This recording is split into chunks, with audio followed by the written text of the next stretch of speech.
সূরা ফাতিহা সবাই জানে, কিন্তু এই জানা সূরায় আমি আপনাদেরকে এক অজানা তথ্য দিব।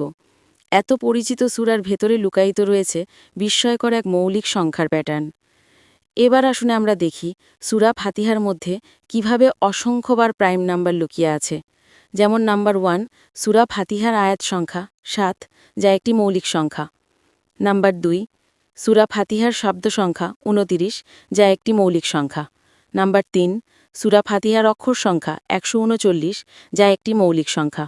এবার 7, 29, 139 এই তিনটি মৌলিক সংখ্যার ডিজিটগুলোর যোগফলও মৌলিক সংখ্যা বা প্রাইম নাম্বার।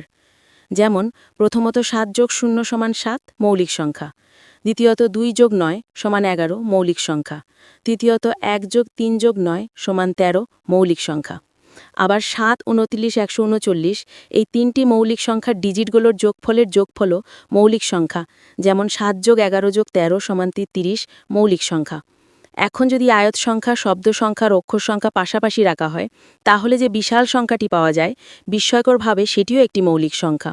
যেমন 729, 139 এই তিনটি সংখ্যার পাশাপাশি বা সন্নিহিত রূপ হল 7,29,139, যা একটি মৌলিক সংখ্যা।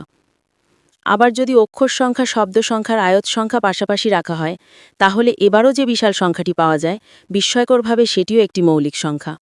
যেমন 139, 29, 7 এই তিনটি সংখ্যার সন্নিহিত রূপ হল 1,39,297, যা একটি মৌলিক সংখ্যা। এখন বলুন, এভাবে মৌলিক সংখ্যার প্যাটার্ন কি উদ্দেশ্যহীন বা কাকতালীয়ভাবে মিলে যাওয়া সম্ভব? এমন প্যাটার্ন কি আপনাকে কুরআন সম্পর্কে মনোযোগ আকর্ষণ করে না?